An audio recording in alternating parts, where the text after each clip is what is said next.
सारी सूरत हाल के बीच मरने वालों की तादाद भी मुसलसल बढ़ रही है और ताज़ा तरीन सूरत हाल जो इस वक्त गजा के अंदर है उससे भी आपको आगाह करते चलें। ताज़ा हमले जो कि कई एक इलाकों में हुए हैं, जनूबी इलाका है जो मशरकी हिस्सा है गजा का, उस इलाके में भी एयर स्ट्राइक्स हुई हैं और कुल मिलाकर मजीद 14 इजरायली स्ट्राइक्स जो अभी कई एक इलाकों में जारी हैं, 14 मजीद लोगों की हलाकत की तस्दीक की जा रही है और मरने वालों की तादाद जो है वो तकरीबन 8300 से तजावुज़ कर गई है, यानी 8,500 के आसपास। और कई मकामात पर वीडियोस भी हमास की जानिब से जारी किए गए हैं और अभी तक जो कल हमने आपको इसी प्रोग्राम में बताया था कि अल अक्सा एक हॉस्पिटल है, इसके अलावा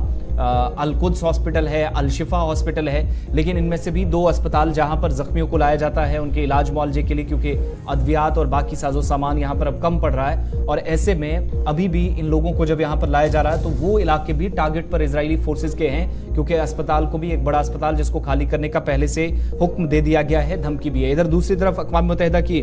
जो ऑर्गेनाइजेशंस हैं वो मुसलसल कह रही हैं कि जो कैरम शेलोम का क्रॉसिंग बॉर्डर पॉइंट है उसको खोला जाना चाहिए और उस पर फौरी तौर पर रास्ते ओपन होने चाहिए, क्योंकि इमदादी कार्रवाइयाँ जो है 21 तारीख के बाद कई एक ट्रक्स जो सीरिया वाले रास्ते से रफा क्रॉसिंग बॉर्डर से भेजने की कोशिश हुई, कुछ एक ट्रकों को जाने की इजाज़त मिली जिनसे इमदाद तो पहुंची है, लेकिन जैसा कि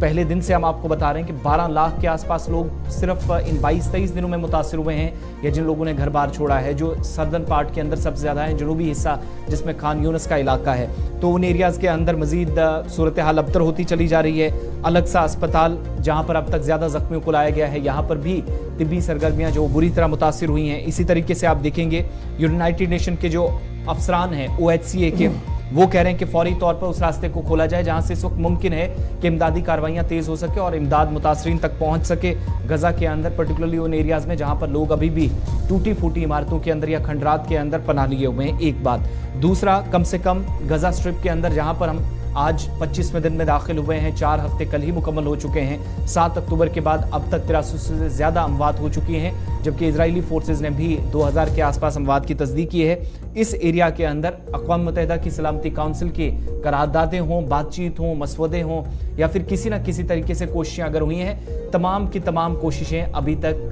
रंग नहीं ला सकी हैं, क्योंकि 2 तरह की कोशिशें अब तक हुई हैं, या तो जगबंदी हो या फिर मुतासरीन तक इमदाद पहुंचने दीजिए, तो दोनों रास्ते फिलहाल इजराइल ने बंद कर रखे हैं, किसी भी तरीके से बात नहीं बनी है। लेकिन ताज़ा हमलों में मरने वालों की तादाद 8,500 के करीब पहुंच रही है और फिर से अक़वाम मुत्तहिदा ने इस बात की तस्दीक कर दी है कि मरने वालों में 3500 के करीब बच्चे अभी तक शामिल हैं। चलिए, फिलहाल फ़लस्तीनी अथॉरिटी के बैंक खाते भी मुंजमद करने की खबरें सामने आ रही हैं और इजराइल ने बाज़ाब्ता तौर पर इसका ऐलान कर दिया है। इजरायली वज़ीर दिफा, वज़ीर ख़ारजा और वज़ीर ख़जाना की तरफ से मुश्तरका बयान गुज़श्ता दिनों जारी कर दिया गया, जिसमें यह कह दिया गया कि फ़लस्तीनी अथॉरिटी ने जिस तरीके से हमास की हिमायत का ऐलान किया है उसके बाद ये कदम उठाना इंतहाई ज़रूरी है।